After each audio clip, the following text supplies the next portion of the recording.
twagurukijwe no gutanga ubuhamya bw'uyu mwana mushiki wacu. Tibyoroshe kuvuga Nyabeyi, umwana w'imyaka ingana gutya ariko ufite amateka akomeye maremare abantu batabasha gupfa kuvuga ngo bayarangize. Ndabanza gushimira ijambo ry'Imana ry'ibyiringiro tubonye, Pastor Imana y'umugisha kandi mwinshi. Hataza kuba rwose ibyiringiro, iyo hataza kuba Yesu wapfuye akazuka, twari kuba dufite incungu z'abasaza dufite bumvikuru bagapfa bakumvira bakagaruka. Twari buzifate wenda tukamucungura iyo haza kuba ibintu by'amafaranga, kuvuga ngo dushake amafaranga wenda ducungure Nyabeyi, nabyo abantu bari bushake kandi nabyo bigakunda. Ariko kubera ko urupfu nyine ari urupfu, takundi twabigenza. Rupfu ajya yinjira mu umuntu agapfa, umwana agasigara ari muzima. Twe twarabibonye, abana umudamu apfa bakamukuramo umwana akaba muzima. Rero iyo rupfu ikomeza ikaba rupfu, igakomeza ikatujyana, igakomeza ikatujyana iyo ikatujyana imwibi, ikatugeza ahantu abantu batabasha kuvuga. Ariko hashimwe Imana yo mu ijuru, wanasifiwe ko twamenye Yesu, tukagira ibyo byiringiro, tukamenya ko Yesu yazutse, bigatuma tumenya ko Nyabeyi n'abazagira gutera azazuka, kandi bikadufasha kumenya ko hari ibyiringiro by'ijuru. Haleluya. Tukamenya ko hari ibyiringiro by'ijuru, natwe hari umunsi tuzagenda, hanyuma twamara kugenda abandi bagasigara baririmba izi ndirimbo zishimwe. Haleluya. Nyabeyi uyu nguyu ejo bundi Nyabeyi twari turi kumwe ejo bundi ku itariki 4 z'ukwezi kuno kw'ejo bundi kwa kane. Tuye mu giturage, ariko nari naje n'ahangaha turabana mu gikorwa twari turimo cy'ubukwe. Aranezeza, yongera kunezeza, kandi yongera kunezeza, akora imirimo itangaje ikomeye. Ariko takundi tuzamusanga mu ijuru. Pastor wihangane, komere papa, turi kumwe, takundi twabigenza. Uyu ni umwana wacu, kandi umenye ko hari igihango gihari kandi gikomeye. Ababyeyi bacu bari hano, mwihangane. Inshuti, abavandimwe, abaje mwese kudutabara, mukomere kandi mwihangane. Nyabeyi koko yari umwana wacu, turamuzi. Yari indashyikirwa, yari umwana muto ariko uruta abakuru. Yakoraga ibintu birenze iby'indashyikirwa, yakoraga ibintu bitangaje. Uko mumubona atuje gutya kuri iyi foto, acecetse kuriya, no mu busanzwe niko yari acecetse. Ntiwo kumva ijambo rya Nyabeyi, kuko Nyabeyi iyo yabaga ari aho yakubwiraga ijambo rifatika kandi rifite imbaraga, ukibaza se uyu ni umwana kiniki. Imana ikunda beza, Imana ikunda abakomeye, Imana ikunda abafatika. Niyo mpamvu imujyanye mbere kugira ngo wenda imukize ibindi. Nyabeyi yacaga bugufi. Ndagira ngo mbabwire ko mu bantu bubu muri iyi myaka, habe nuko konyine muri kubona yifashe gutya, n'uyu musatsi wiwe wonyine ni ubuhamya. Uyu musatsi we wonyine ni ubuhamya kuri benshi, kubikiriye bitwara gutya, ubu nabwo ni ubuhamya. Guca bugufi kwe kwaramuzamuye, bituma haba ari muri twebwe abanyamuryango birenga umuryango, atuvukanisha n'abandi bantu ukuye n'abongera gusa. Atravers ya Nyabeli twavukanye n'abandi bantu benshi, kubera abantu Nyabeli yagaburiye, abo yagiriye neza, abo yicaye akabana nabo. Ibyo bintu hari n'abandi babizi ko ari gahuza miryango. Kurakara kwe kwari kure, kurakara kwe mu minsi twagiranye ntabwo ushobora kuvuga ko Nyabeli yari umuntu ushobora kurakara, ushobora kugira gute. Nyabeli yagiraga ubwenge bushobora kureba, ubwenge butari ubwenge twa.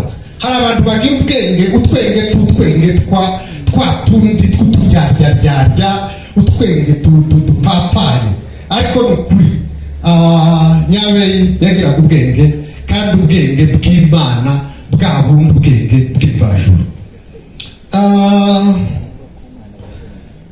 Yagiraga ubuntu butangaje, ntiwotangazwa nuko Nyabeli ashobora kuguhereza Kanogo twagiraga umukecuru wageze ufata imboga akazitanga, yarangiza akaja gusaba imboga zo gucumbira umugabo. Twaramugiraga mu Kanogo uko abantu biwacu hari kuwo bahise batekereza uwo yarahabaga. Nyabeli nawe wenda ariko Nyabeli nawe yagiraga umutima wo gutanga ku rugero ashobora gutanga ku buryo burenze. Ubuntu bwe rero tuzahora tuzirikana, ubuntu bwe tuzahora tutekereza, ubuntu bwe ntabwo tuzareka gutekereza.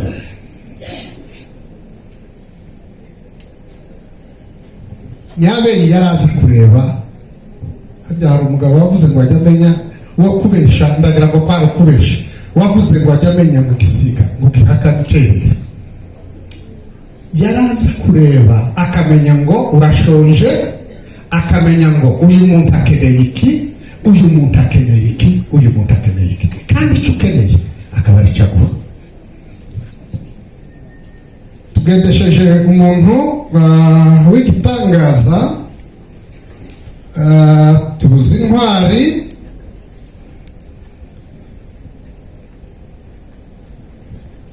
tubuze umwana mutoya w'imyaka mikeya, ariko pasiteri yavuze ngo tugire ibyiringiro.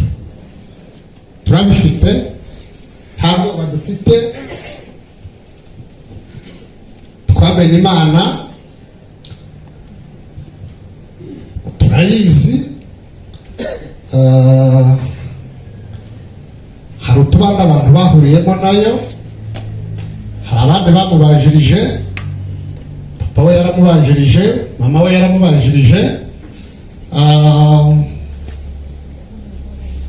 ariko dufite ibyiringiro ko aba bose tuzabasanga. Mukomeze mwihangane, mukomeze tumenye ko Yesu ari we wapfuye kandi akazuka mbere, kandi hari umunsi impande zavuga tugahurira nayo bose. Bavandimwe, ufite kandi umuryango wa pasiteri, mukomeze mwihangane kandi mukomere. Twabivuze turi kumwe kandi tuzakomeza kubana namwe. Mana bagirire neza. Nyabeli dukomeze tumwibuke, tuzakomeza kumuvuga kandi tuzakomeza kubana n'umuryango we. Imana ibagirire neza. Mbere yuko Shenge Nyabeli apfa, mu gitondo cyaho nka saa 3:20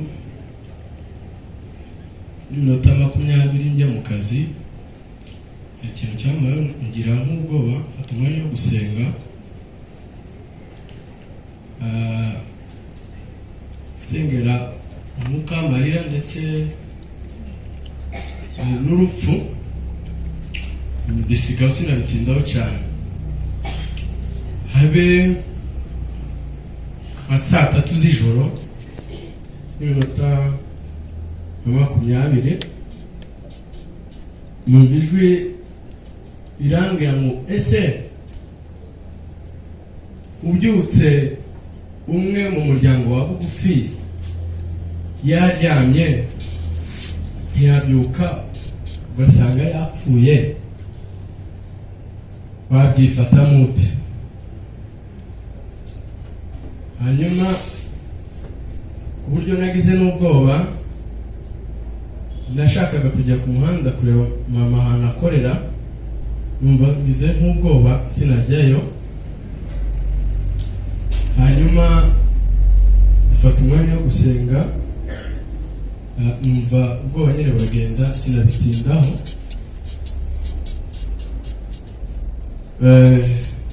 Rero habaye nka saa nicuye nsanga Uncle Peter yampamagaye mu saa 10 agira ngo amenyeshe yuko Anti Nyabeyi yatabarutse.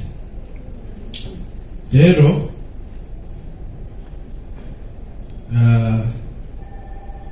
turashima Imana yaduhaye Anti Nyabeyi mu muryango wacu, ubuzima bwe turabishima n'imyaka yaramaze mu muryango wacu. Amen. Niyo yamuduhaye kandi niyo imwishubije kandi cyari igihe cye. Rero Anti Nyabeyi ndamuvuga mu buryo bubiri, mu buryo bw'umubiri ndetse no mu buryo bw'umwuka. Mu buryo bw'umubiri twebwe yaratureze tukiri abana, yaratwogeje abashiki banjye nubwo batatambutse n'abandi, yaratwogeje akajya menya ubuzima bwacu bwa buri munsi. Igihe cyarageze tuva muri Kongo tujya kwiga i Bugande, tumaze gukura tumusangayo. Njye nigaga mu kigo bitandukanye cy'abashiki banjye bakiri abana cyane, ngo iwe yajyaga amenya uko babayeho, akabasura, akabashyira ibiryo, akabagaburira ibintu byose bakeneraga umunsi ku wundi. Yavaga mu rugo akajya kureba uko bameze akabitaho. N'andi magambo, Anti Nyabeyi yari umubyeyi wacu, yatwitayeho kubw'urukundo rwe yagaragarije umuryango. Shenge Nyabeyi yagiraga umutima w'impuhwe nyinshi kandi yagiraga ubugwaneza cyane. Muri ico gihe twageza duhura akambwira muganda wangu Ugambaki uri Burundi, akatuganiriza kandi akatubwira inama ibyo twari dukeneye byose nk'umuntu waturutaga. Amen. N'andi magambo, umuryango wacu twamufataga nk'icyitegererezo n'urubyiruko rwacu, uko yaduhaga ibyiringiro zo kubaho dukurikije ubuzima bwe uko yari abubayeho. Uburyo bwo mu mwuka, Shenge twajyaga dutaramana igitaramo bugace kuva saa 3 z'ijoro kugeza mu gitondo saa 11 dutaje. Nahindukira ndi gusirimba nareba Shenge ari kubyina, navuga ati ntago nayobye. Banasifiwe.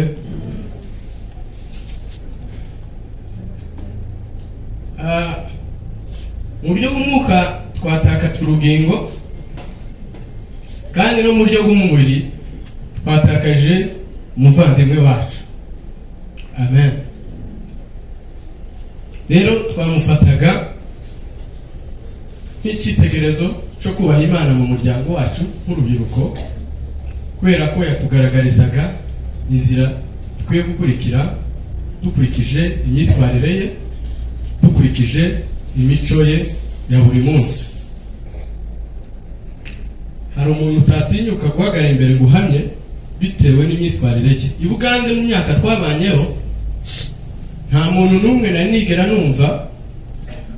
nigeze numva avuga Anti Nyabeyi nabi, cyangwa avuge ngo ari mu yindi mico twese tuzi iri muri kino gihe. Rero Anti Nyabeyi yari icyitegererezo cyo kubaha Imana mu buryo bw'umwuka, kandi yari icyitegererezo cy'umuryango twabonagamo cyangwa se twakurikiraga umunsi ku wundi. Ndatinze rero, umuryango Dukomere, Imana ifite abandi bameze nkawe irimo irarera mu muryango wacu, kandi dufite ibyiringiro kuko ikirenge ciwe natwe nicyo turi kugeramo, kuko imbuto yatwereye yarameze muri twe kubera ko yarayibibye, kandi yabibibye mu butaka bwiza. Umutima wanjye uri muri izo mbuto, kandi zizera umuryango uzakomeza ukomere, ndetse n'itorero ry'Imana rizakomeza rikomere. Shenge aruhuke mu mahoro, Imana imujije umugisha.